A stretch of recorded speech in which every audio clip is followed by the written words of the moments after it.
Ayat-ayat Bible. Iya. Oh, aduh. Seperti mungkin minimal nanya kabar gitu.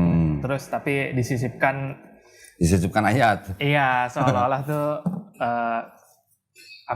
ingin membawa saya kembali gitu kan. Oke. Tapi ada yang terang-terangan ngajak Helvin untuk balik ke Kristen nggak?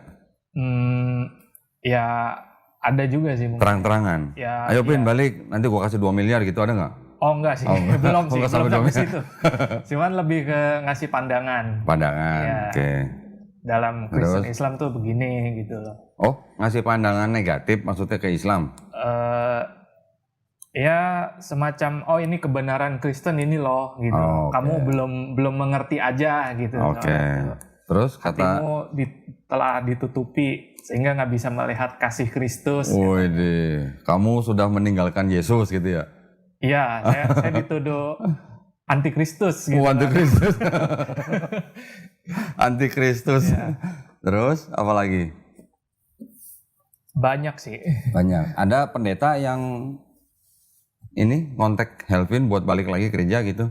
Vin, balik gereja. Nih di sini nggak ada yang ngepel gereja gitu, ada nggak? Kalau pendeta saya justru cuma nanya kabar sih. Oh, nanya kabar. Iya, yang lebih ini malah teman-teman gereja saya. Teman gereja. Berarti masih ada komunikasi ya sama teman-teman gereja ya? Ya kalau mereka chat ya saya. Dulu terakhir waktu di gereja aktif? Lumayan. Gereja apa dulu namanya, lupa gua? GKDI. GKDI di Cikarang? Iya. Oke. Terakhir jadi apa? Tukang parkir bukan? Multimedia. Oh, multimedia. Wih, keren multimedia loh. Berarti yang ini yang nyari-nyariin khotbah gitu ya? Iya, nyari-nyariin lirik gitu ya. Oh, lirik. Lirik, khotbah gitu. Kalau pendetanya butuh buat next nampilin ayat. Nampilin ayat, nampilin apa. Oh, berarti video. Udah hafal dong? Ayat-ayat andalan pendeta udah hafal dong? Ya, di ayat-ayat di jemaat tahu lah gitu. Tahu lah ya. Tahu. Gue boleh tebak nggak ayat yang paling sering lu tampilin dan paling rutin? Gue mau tebak nih. Apa tuh? Maliaki 3:10. Bawalah seluruh persembahan persepuluhan ke dalam rumahku gitu. Enggak sih. Oh enggak. Enggak sih. Biasanya kalau awal bulan kan mereka harus pasti ngotbahin itu. Ya kan? Tapi Maliaki itu justru pertama kali saya ke gereja saya dapat khotbah itu ayatnya Maliaki. Oh gitu. Yang my name is to be feared among the nation. Oh, oke. Terus Maliaki 3 ayat 6? Enggak. Enggak sih. Akulah Tuhan, aku tidak akan berubah gitu. Enggak. Ada kadang dipakai Tuhan nggak pernah berubah gitu. Nggak pernah berubah. Gitu kan. Iya. Nggak pernah berubah kok bisa jadi Yesus? Iya makanya. Dan waktu itu. Oh, waktu itu. Iya. Iya. Sampai sekarang masih ada yang begitu? Masih ada yang kontak-kontak untuk ngasih ayat gitu? Ya kadang-kadang lah. Oh, kita nggak setiap saat juga kan. Oke. Nah dari ayat-ayat atau mungkin dari WA yang Helvin terima dari teman gitu, ada nggak yang merisaukan Helvin, mengganggu iman Islamnya Helvin, ada nggak? Ya mungkin lebih ke karena ilmu saya belum sampai ya ke situ ya. Jadi saya kayak minimal tuh mau tahu gitu. Ini saya pengen bisa jawab gitu. Oke. Pertanyaan-pertanyaan begini tuh. Ya. Gitu. Oke, nanti apa aja mungkin boleh kasih tahu saya. Terus, tapi sebelum ke situ, setelah apa istilahnya sudah berapa lama Helvin masuk Islam? 9 atau 10 bulan. 10 bulan. Iya. Kan masih tinggal sama orang tua. Masih. Ya. Selama 10 bulan itu di rumah orang tua itu Helvin menjalankan Islamnya gimana? Ada kesulitan nggak? Ya normal sih, alhamdulillah. Nggak apa-apa, nggak dilarang. Nggak. Sholat bebas. Iya. Teman kalau ada masakan babi gimana? Makan juga? Enggak. Oh enggak, kirain dicip-cip. Udah dibeliin apa? Kan kemarin kan Imlek. Iya. Dibeliin. Imlek gimana? Dibeliin apa? Dibeliin itu apa sih? Alat-alat masak buat khusus saya ini. Iya, Oke. Alhamdulillah. Yang beliin siapa? Nyokap apa bokap? Nyokap. Karena tahu apa? Kalau Imlek kan biasanya kan masak itu kan. Iya. Masak cunyuk gitu ya. Masak cunyuk. Ya udah nih dikasih khusus beda gitu. Lu selama 10 bulan di rumah kalau ada masak cunyuk itu gimana? Netes nggak? Enggak. Hah? Netes ngiler. Ngiler? Enggak. Enggak. Cuman gimana? Ngelirik doang gitu? Ya enggak juga sih. Oh enggak juga, alhamdulillah. Udah nggak kepengen berarti ya? Kadang keingetan doang. Keingetan rasanya. Keingetan dulu gitu kan. Tapi Oh rasanya tuh begini gitu ya. kayak gitu. Harumnya tuh begini gitu ya. Iya, lemaknya tuh begini tuh Oke. perutnya tuh begini rasanya. Nah tapi kalau pas mereka, biasanya kalau di rumah makan bareng-bareng atau makan sendiri? Di rumah tuh biasanya makanan tengah. Di tengah, Iya, satu jadi meja, satu bareng-bareng. meja, bareng-barang. Terus? Ambil lah satu-satu gitu. Oh, nah terus kalau pas mereka masak cunyuk gimana? Lu ikut makan bareng atau sendiri? Ya saya kan nggak ngambil cunyuknya kan. Iya tapi makannya tetap bareng. Cuma di depan mata lu gitu cunyuknya gitu. Ya paling agak ini doang kan. Maksudnya saya takut kena apa gitu kan. Kenapa? Mungkin bekas-bekas ininya kan. Oh. Ya ininya saya ada jaga jarak dikit. Ya berhati-hati. Berhati-hati lah, bersikap Berhati-hati, hati-hati ya. aja gitu. Tapi keren ya, nyokap lu nyediain perangkat makan untuk lu sendiri ya. Berarti nggak campur sama yang lainnya. Iya. Keren. Terus apa namanya, yang lain-lain nggak ada masalah berarti ya selama jalanin Islam nggak masalah. Di komplain misalkan udah lama nggak masak cunyuk. Terus? Ini udah dicuci lebih dari 7 kali. Yang satu pakai tanah nggak? Pakai tanah, pakai abu gosok kata dia. Tanahnya tuh. Yang dicuci 7 kali kan bukan babi, kan air liur anjing gimana? Ya pokoknya tuh ya di komplainnya begitu kan. Dikomplain maksudnya? Maksudnya ya seolah-olah tuh saya jadi mama tuh mungkin sesekali pengennya saya juga masih pakai alat masak yang biasa gitu loh. Pakai. Terus? Ya saya bilang kan udah bekas itu.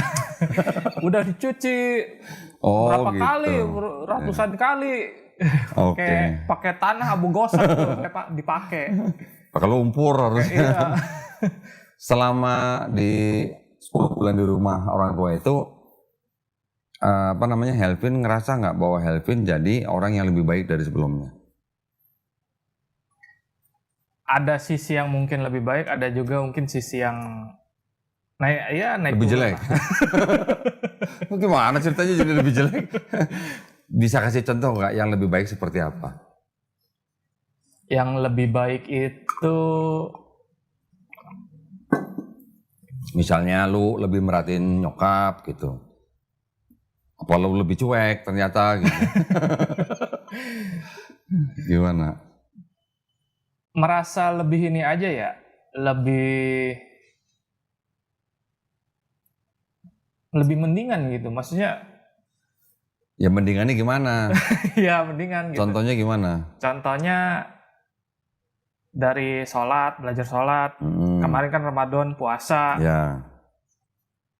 Saya belajar buat lebih perhatiin diri misalnya gitu, minimal tuh. Dalam artian dengan sholat aja, saya belajar sedikit demi sedikit, saya merasa tuh penampilan saya tuh harus lebih Islami. bukan tentang itu, lebih rapi gitu, lebih baik. Oke. Waktu bulan Ramadan kemarin, nyokap pernah nggak bangunin, Bin, bangun sahur gitu, pernah nggak? Pernah ditelepon. Pernah? Ya. Ditelepon? Iya. Di dalam rumah ditelepon?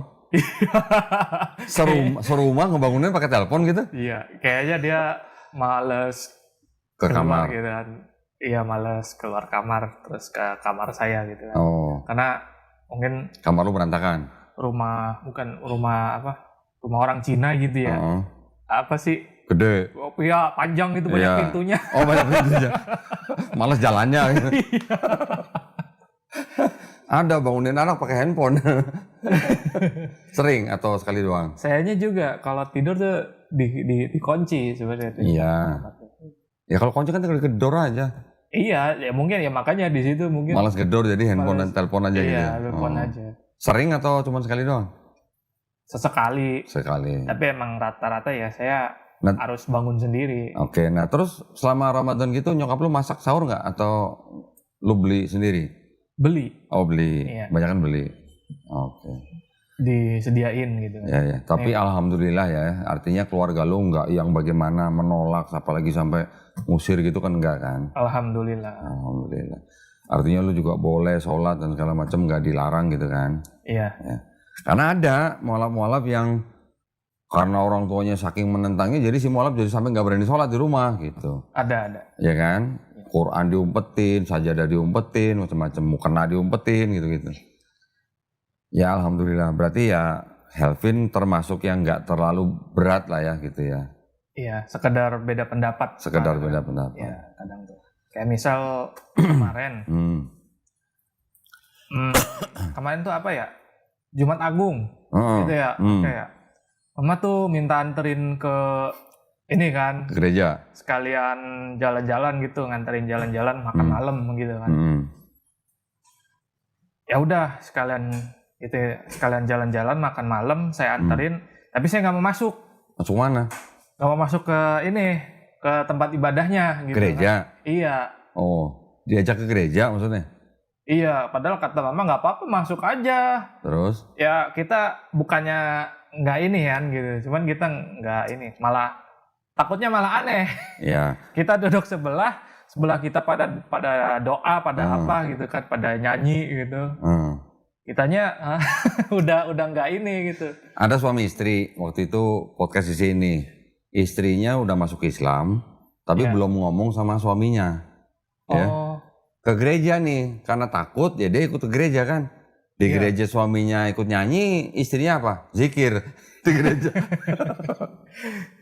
Nah, tapi kalau sudah orang tuanya sudah tahu Helvin Muslim ya seharusnya nggak sampai ngajak masuk ke dalam gereja. Kalau cuma nganter aja sih mungkin masih ya nggak apa-apa nganter orang tua ya. Tapi kalau istilahnya ngajak masuk ya jangan sampai jangan sampai masuk gereja. Kalau nganter nggak apa-apa sambil ikut makan ya nggak apa-apa. Maksudnya makannya bukan di gereja gitu. Iya. Yang saya belajar juga apa ya? Boleh masuk tapi kalau nggak ada yang ibadah. Oh iya, ya kalau nggak ada yang ibadah nggak ada kebaktiannya. Kalau ada yang ibadah lebih baik jangan. Gua setelah berapa tahun masuk Islam, gue juga waktu itu pernah masuk gereja di Galaksi Bekasi. Iya. Masuk gereja gue. Lah gue yang renovasi gerejanya. Jadi ceritanya ada renovasi di gereja waktu itu. Gue masuk gereja, bahkan gue sholat di dalam gereja. Tapi bukan di ruang kebaktian, ada satu ruangan lah gitu. Ketika gue sholat di dalam gereja nggak ada salib, nggak ada apa. Ya nggak kayak gitu ya masih gimana lah. Ya kita sih baiknya menghindari. Tapi kalau nggak bisa atau memang nggak bisa menghindar ya nggak apa-apa sholat di dalam walaupun di dalam gereja tapi ruangan terpisah nggak ada salib nggak apa-apa. Maksudnya depan kita nggak ada salib gitu ya. Iya. Tapi nyokap bokap semua sehat-sehat ya. Alhamdulillah. Nah tadi apa ayat-ayat yang tadi ditanyain ayat apa yang dikirim-kirim ayat apa? Misal tentang ayat perintah sunat. Perintah sunat Ya. Terus jadi disambungin ke kau nggak bisa tunjukkan perintah sunat di Quran kan? Pasti pakai hadis kan, pakai dalil kan? Harus pakai dalil. Emang kapan Muhammad disunat? Umur berapa, Kak? Gitu. Mintanya ayat Quran. Orang itu mintanya ayat Quran. Iya, seolah-olah nggak ada perintah sunat dalam Quran. Itu terus? Kan orang Islam itu maaf kata apa-apa harus pakai hadis, apa-apa harus pakai dalil. Bahkan ada perintah di Quran misal tentang kawin muta di apa? Kawin mut'ah. Iya, kawin mut'ah. Saya nggak tahu cara bacanya. Itu dibatalkan dalam hadis. Seolah-olah hadis tuh hebat banget. Terus? Bisa batalin ayat Quran. Ini mau dibahas sunat dulu apa mut'ah dulu nih? Jangan campur-campur topiknya. Sunat dulu deh. Sunat dulu. Biasanya. Oke. Berarti orang yang nanya begitu dia belum paham sumber hukum dalam Islam. Sumber hukum. Ya. Kalau di Kristen sumber hukumnya apa? Cuman Bible kan? Bible. Di luar Bible mereka tolak kan? Iya. Nah, kalau di dalam Islam sumber hukum itu ada 4. Yang pertama Quran. Yang kedua hadis sahih, ya. Yang ketiga ijma ulama, kesepakatan para ulama. Yang keempat baru kias. Ya, kias itu analogi lah. Jadi kalau di dalam Quran nggak ada, ya harus turun ke hadis. Kalau di hadis nggak ada, ya turun ke ijma ulama. Kalau di ijma ulama, ya pakai ilmu kias gitu. Ya, tapi orang kalau memahaminya begini, kalau di dalam Quran nggak ada perintah spesifik, lu harus sunat gitu. Bukan berarti nggak mencakup, bukan. Di Quran ada ayat bahwa Nabi Muhammad SAW diperintahkan untuk mengikuti milah Ibrahim. Apa tuh milah Ibrahim? Nah, kan itu harus tahu. Atau diperintahkan untuk mengikuti agama Ibrahim yang hanif gitu. Ya, jadi di Quran ada perintah Nabi Muhammad SAW untuk mengikuti milah Ibrahim. Nah, di dalam milah Ibrahim itu apa aja? Ternyata di dalam milah Ibrahim itu salah satunya adalah sunat. Oke. Jadi orang itu nggak tahu kalau di dalam Quran ada perintah Nabi Muhammad SAW diperintahkan untuk mengikuti milah Ibrahim, yang di dalam milah Ibrahim itu ada sunat gitu. Berarti sebenarnya di dalam Quran ada nggak perintah sunat? Ada, cuman nggak eksplisit gitu. Ya. Ada perintah sunatnya, tapi perintahnya bukan kamu harus sunat, tapi perintahnya ngikutilah milah Ibrahim. Di dalam milah Ibrahim itu ada salah satunya adalah sunat gitu. Ya. Berarti sebenarnya kan ada, cuman implisit gitu. Ya. Nggak eksplisit, nggak jelas-jelas tulis kamu harus sunat, enggak. Nah, di Quran juga ada ayat yang mengatakan bahwa taatilah Allah, taatilah Rasul. Iya. Ya kan? Artinya apa? Taatilah Allah berarti mentaati firman Allah. Taatilah Rasul berarti mengikuti apa yang dilakukan Rasul. Rasul disunat nggak? Disunat. Ya kita sunat. Suruh ngikutin Rasul. Iya. Nah, sunatnya Rasul di mana? Di hadis. Gitu. Nah, jadi ada dua ini ya. Yang pertama adalah dia harus tahu sumber hukum dalam Islam, Quran, hadis sahih, ijma ulama, qiyas. Di dalam Quran ada perintah ikutilah milah Ibrahim. Di dalam milah Ibrahim ada salah satunya adalah sunat. Ketika di Quran ada perintah taatilah Allah, taatilah Rasul. Nah, kalau Rasulnya sunat dan Rasul juga memerintahkan sunat, ya kita ngikutin sunat Rasul. Gitu. Ya. Cara melihat atau cara mengikuti hukum dalam Islam seperti itu. Gitu. Sekarang tanya balik ke teman lu. Di dalam Bible, Musa sunat nggak? Nggak ada ininya ya? Nggak ada ayatnya. Tanya lagi, Daud sunat nggak gitu? Ada nggak? Nggak ada juga. Kenapa dia nuntut di Quran harus ada perintah sunat, Nabi Muhammad sunatnya ayatnya di mana? Kenapa dia nuntut begitu kalau di Bible-nya sendiri Musa nggak diceritain sunat, Daud juga nggak diceritain sunat gitu. Iya. Nah, yaitu pentingnya kristologi. Kalau kita tahu Bible mereka, kita kan setelah menjawab kita juga bisa nanya balik. Gitu. Ya. Terus dari keempat sumber hukum tadi, kenapa terkadang kita melihat antara perintah Quran dan perintah hadis misalnya, itu ada kontradiksi? Nggak ada. Nggak ada. Kalau ada hadis yang kontradiksi dengan Quran, hadis itu tertolak. Itu tertolak. Karena apa? Karena yang paling tinggi kan Quran. Jadi syarat hadis yang boleh dipakai sebagai sumber hukum Islam yang kedua, itu adalah hadis sahih yang tidak kontradiktif dengan Quran. Itu. Oke, sekarang mut'ah. Iya, tertulis di Quran gak berlaku lagi, dibatalinya di hadis katanya. Gini, ya balik lagi kita di taatilah Allah, taatilah Rasul. Masuk kan? Iya. Kalau lu udah ngikutin Allah, ngikutin Rasul, berarti apa yang diajarkan Rasul itu juga berasal dari Allah Subhanahu wa taala. Ya lu ikutin. Gitu. Gini maksudnya. Sebelum Quran diturunin, sudah ada belum kawin mut'ah? Pertanyaan itu dulu. Tahu nggak? Saya belum tahu tuh. Sudah ada. Sudah ada kan? Sebelum Quran diturunkan, sudah ada kawin mut'ah belum? Sudah ada. Sebelum Quran diturunkan, sudah ada poligami belum? Sudah ada. Sudah ada. Ketika Quran diturunkan, Quran itu justru mengatur kawin mut'ah dan poligami. Mengatur. Bukan memerintahkan ya, mengatur. Karena poligami sudah ada, bahkan di Bible kan kita bisa baca. Daud istrinya berapa, Salomo istrinya 700, kemudian 300. Dan pada saat itu di masyarakat di kalangan Arab, poligami juga sudah menjadi hal yang menjadi tradisi yang normal gitu buat masyarakat itu. Quran diturunkan untuk mengatur yang tadinya unlimited jadi limited gitu. Limited pun pakai syarat yang berat gitu. Lu nggak bisa adil, nikahilah satu saja. Ya kan? Begitu juga dengan kawin mut'ah. Kawin mut'ah sebelum Quran turun, kawin mut'ah sudah ada. Nah, Quran turun diatur. Dulu di istilahnya bukan di ketika sahabat ada yang melakukan kawin mut'ah ketika terjadi perang, sama Nabi memang dibiarkan. Tetapi belakangan baru dilarang. Ya. Yang melarang, ya kalau di hadis Nabi melarang, itu artinya apa? Nabi juga mendapatkan perintah dari Allah SWT. Yang namanya sebuah perintah, itu nggak bisa langsung hari ini, kita melihat ada kegiatan begini, hari ini kita larang langsung, nggak bisa begitu. Tadi kan ada kawin mut'ah, ada poligami, khomer. Sudah ada belum sebelum Quran turunkan? Sudah ada. Orang sudah terbiasa minum khomer. Ayat di Quran yang akhirnya mengharamkan khomer itu satu ayat atau beberapa ayat? Beberapa ayat. Sehari langsung diharamkan, apa berapa tahun diharamkan? Kurang lebih 3 tahun baru diharamkan. Selama 3 tahun itu turun beberapa ayat. Yang pertama, lu kalau sebelum sholat jangan minum khomer ya. Gitu.